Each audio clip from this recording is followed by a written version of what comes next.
నిజాయితీ పరుడికి ఓటేస్తే అప్పుడు జరుగుతాయి. అది ఏ పార్టీ అయినా పర్లేదు. అంటే ఇప్పుడు నిజాయితీ పరులు ఏలడం లేదంటారా? ఎలా లేదనేది చెప్పే కదా. నిజాయితీ పరులు వెళ్తున్నారా లేదా అనేది ప్రశ్న కాదు. ఓటుకు డబ్బు తీసుకోకుండా ఎంతమంది ఓటేస్తున్నారు అనేది ప్రశ్న. ప్రత్యేకంగా తెలుగు రాష్ట్రాల్లో ఇంకా ఇస్తున్నారు వాళ్ళు ఇచ్చేటప్పుడు ఈ దొంగతనం చేసిన డబ్బులు కూడా ఇస్తారు. పోలీసు వాడు చెప్తారు మళ్ళీ పలానా ఇంట్లో ఇచ్చానని చెప్పి ఒప్పుకుంటావా? ఇప్పుడు వాళ్ళు డబ్బులు వచ్చినంత మాత్రాన ప్రజలకు ఇలాంటి మేలు చేయొద్దని కాదండి. సింపుల్. ఇక్కడ షాప్ పెట్టున్నారు బయట, వాళ్ళు అమ్ముతున్నారు మొక్కజొన్న కంకె. ఎందుకు అమ్ముతున్నారు? కొనుక్కొచ్చారు కాబట్టి ఆదాయం సంపాదించాలి. ఒక 10 రూపాయలు దానిపైన.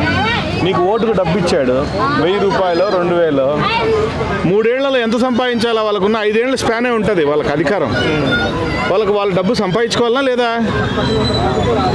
సో డబ్బు తీసుకోవడంలోనే ఆలోచించుకోవాలా మనం ఎలాంటి సమాజాన్ని ఆహ్వానిస్తున్నాము, ఎలాంటి నాయకుడిని మనం ఎన్నుకుంటున్నాం అనేది first point number 1. Point number 2, ఎన్నుకున్న తర్వాత లబో దిబోం అంటే ఉపయోగం ఏముండదు. అర్థమైందా? సో కాబట్టి నీకు అభివృద్ధి చెందే సమాజం కావాలి అంటే నిజాయితీపరుడు కావాలి, బిజినెస్ చేయనటువంటి రాజకీయ నాయకుడు కావాలి. ఇంకా ఇప్పుడు కొన్ని దేశాలలో ఉంది, రాజకీయాల్లోకి రావాలంటే మినిమం కొన్ని సంవత్సరాలు ఆర్మీలో పనిచేసి ఉండాలి. ఇవన్నీ కొన్ని దేశాలకే పరిమితము. ప్రజాస్వామ్య దేశంలో ప్రతి భారతీయుడికి స్పష్టంగా వారి దేశంలో ఎలాంటి పనైనా చేసుకోవచ్చు అనే ఒక స్వేచ్ఛ ఉంది. సో ఆ స్వేచ్ఛ ప్రకారము చదువు అనేది కేవలము నీ యొక్క సొంత విజ్ఞానము, ప్రాపంచిక జ్ఞానం అనేది అందరికీ ఉంటుంది. మన తాతల కాలంలో చదువు లేకపోయినా మనందరినీ పోషించారు, పెద్దవాళ్ళు చేశారు, విద్యావంతులు చేశారు కదా. రాజ్యాంగ సవరణ అనేది కొన్ని వేల సార్లు జరిగింది. మారుతున్న కాలానికి అనుగుణంగా రాజ్యాంగ జరుగుతూనే ఉండాలి.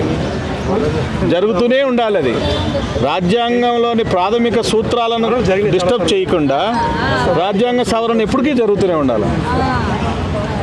ప్రాథమిక సూత్రాలను మాత్రం కదిలించకూడదు. ప్రతి ఒక్కరికి స్వేచ్ఛ, మాట్లాడే స్వేచ్ఛ, జీవించే స్వేచ్ఛ, ఆహార భద్రత కానీ, నివాస యోగ్యమైనటువంటి సమస్యలు కానీ అన్నిటికీ ఈ ప్రాథమిక సూత్రాలు ఏది కదపకుండా రాజ్యాంగం సవరణ జరుగుతూనే ఉండాలి. ఇంకా ఇప్పుడు ఈ పొలిటికల్ ఎంట్రీ ఇచ్చే వాళ్ళకు ఇప్పుడు మామూలుగా ఏదైనా చిన్న విఆర్ఏ పోస్టులకు కూడా ఇప్పుడు మినిమం క్వాలిఫికేషన్స్ ఇంటర్వ్యూ అని పెడుతున్నారు. ఇలాంటి రాజకీయాలకు వచ్చే వాళ్ళకి ఎన్ని కేసులు ఉన్నా కానీ వాళ్ళు ఎంటర్ అవుతారు. అదే గుర్తుపెట్టుకోండి. పొలిటికల్ అనేవాడికి చదువు ఉండొచ్చు, చదువు లేనివాడు ఉండొచ్చు.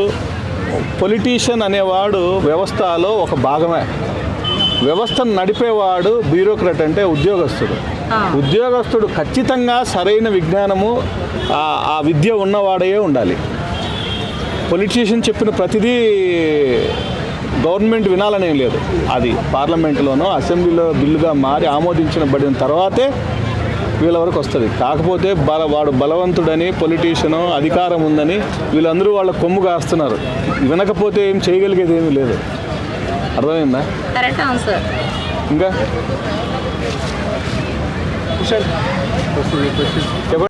రాజ్యాంగం మార్చాలన్నా దానికి చాలా పెద్ద చర్యలు ఉంటాయి, దానికి చర్చలు ఉంటాయి. కాబట్టి మొత్తం రాజ్యాంగం ఎప్పటికీ మార్చలేడు, ఎవరు మార్చగలిగే శక్తి లేదు. కేవలము ఊకదంపుడు ఉపన్యాసాలని కొన్ని ఉంటాయి. అంటే వాళ్ళని నమ్మేవాళ్ళు, వాళ్ళ మాట వినేవాళ్ళ కోసం స్టోరీలు చెప్పేవాళ్ళు చెప్తూనే ఉంటారు. అర్థమైందా? నిన్న CJ అని కాక్రోచ్ జనతా పార్టీ వచ్చిందంటే విదేశాల నుంచి పెట్టుబడులు వచ్చినాయని స్టోరీలు చెప్పారు. సరే, విదేశాల నుంచి పెట్టుబడి వస్తే వాళ్ళు ఇప్పుడు పేపర్ కూడా లీకేజ్ అని కూడా అది ఎవరుగా పేపర్ లీకేజ్ ఎవడో ఒక ఆశపరుడు చేసే పని.